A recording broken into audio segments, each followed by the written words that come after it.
Mga kahuwan, panoorin ang video na ito upang alamin ang pinaka-latest na balita tungkol sa lagay ng panahon at bagyo. Update today. Narito ang update kay Basyang. Napanatili po nito ang lakas ng hangin. Nasa tropical storm category pa rin ito. Taglay ang 65 kilometers per hour near the center na maximum sustained winds at gustiness na 90 kilometers per hour.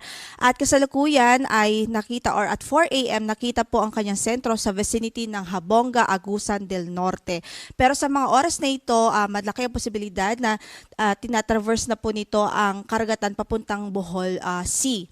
At makikita nga po natin halos tutok po yung kaulapan sa malaking bahagi ng Visayas at malaking bahagi ng Mindanao sa ngayon. So nakakaranas po doon at kasalukuyang nananalasa ito sa halos buong Kabisayaan at malaking bahagi ng Mindanao.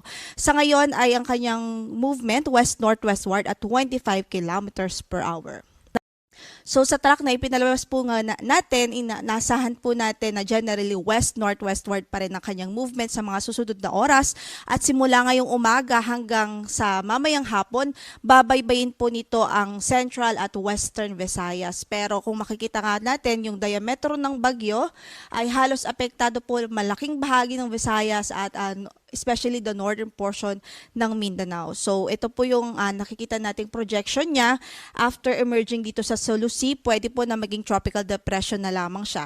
So by this time hanggang mamayang hapon o mamayang gabi, mapapanatili niya ang kanyang tropical storm category. Likely na mapanatili at unti-unting hihina by the time na dumating po ito sa Sulu Sea ay tropical depression, and then upon traversing yung northern Palawan, posible pang lalo pa itong humina at pwede pong maging LPA pagdating sa West Philippine Sea. Gayunpaman, taglay pa rin ito ang malakas na hangin, so may pabugso ng hangin at matitindi, malakas hanggang sa matitinding pagbuhos ng ulan. Kaya sa ngayon, hindi pa rin po pwedeng maging ang kampante. We're hoping by this time nasa safe at ligtas na mga lugar po ang ating mga kababayan, lalong-lalo na sa malaking bahagi ng Visayas at Mindanao. Kaugnay dyan, signal number 2 nakataas pa rin ngayon sa southern portion ng Leyte, southern portion ng southern Leyte, Bohol, central and southern portions ng Cebu, Siquijor, Negros Oriental, southern portion ng Negros Occidental, Tinagat Island, Surigao del Norte. At signal number 2 din sa northern portion ng Surigao del Sur, Agusan del Norte, northern portion ng Agusan del Sur, sa Camiguin, Misamis Oriental, northern portion ng Bukidnon, eastern portion ng Misamis Occidental. So ito po yung mga lugar kung saan na may yellow shade. Ibig sabihin sila po yung direktang dadaanan ho ng sentro at halos eyewall nitong bagyo. So medyo sila po yung maximum impact na makakaranas ng maximum impact. Samantala, signal number 1 naman sa southern portion ng Oriental Mindoro, southern portion ng Occidental Mindoro, Romblon, northern Palawan kasama ng Calamian, Cuyo at Cagayancillo Islands, northern portion ng Masbate, southern portion ng Eastern Samar, southern portion ng Samar, Biliran, rest of Leyte, rest of Cebu, rest of Negros Occidental. Signal number 1 din sa Guimaras, Iloilo, Capiz, Aklan, Antique, rest of Surigao del Sur, rest of Agusan del Sur, northern portion of Davao Oriental, northern portion of Davao de Oro, northern portion of Davao del Norte, central portion of Bukidnon, Lanao del Norte, rest of Misamis Occidental, Lanao del Sur, eastern and central portions ng Zamboanga del Norte, northern and central portions ng Zamboanga del Sur, northeastern portion ng Zamboanga Sibugay. So, kung makikita nga po natin yung kabuuan ng signal, signal number 2 dito po sa halos central portion ng Kabisayaan at ng between Visayas at Mindanao. And then signal number 1 naman dito sa natitirang bahagi pa ng northern Mindanao at sa natitirang bahagi pa ng Visayas. Ibig sabihin, hagip ng radius ng bagyo itong mga lalawigan na ito.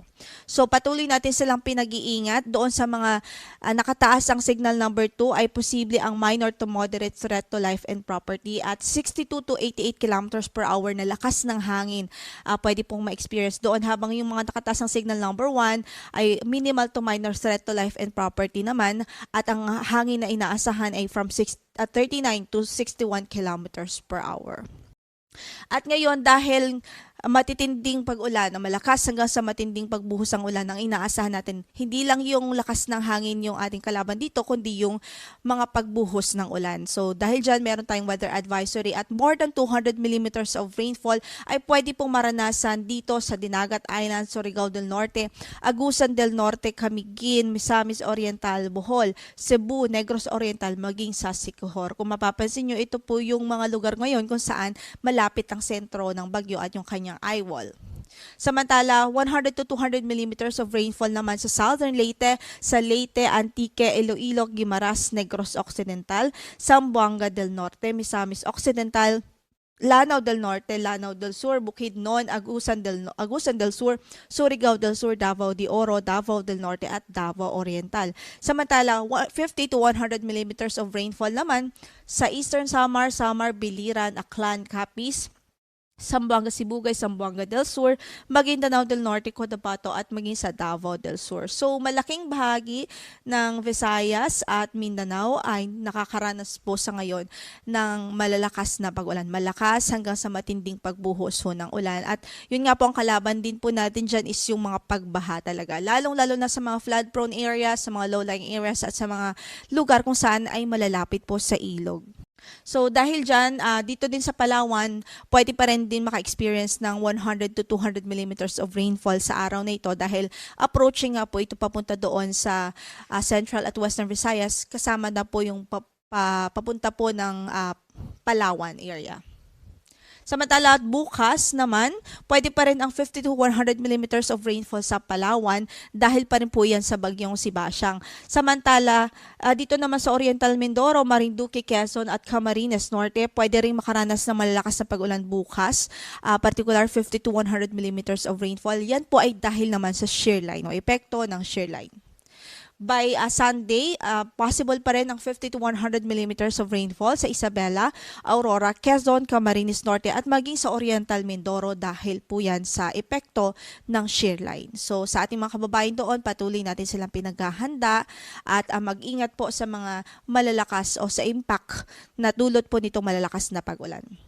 Samantala yung gale warning natin ngayon nakataas pa rin dito sa eastern section ng Visayas, sa Caraga region at dito sa northern portion ng Mindanao at sa mga baybaying dagat ng Bohol, baybaying dagat o southern portion ng Cebu at southern portion ng Negros Oriental. So sa mga lugar na yan, maliban sa signal, although may signal na po sila, may nakataas na tayong tropical cyclone wind signal, maliban po dyan ay may gale warning pa tayo. So ibig sabihin, hanggat maaari hindi po talaga pinapayagan na pumalaot dyan ang maliliit na sasakyang pandagat dahil maalon at delikado, maalon hanggang sa napakaalon at delikado ang kondisyon ng karagatan doon.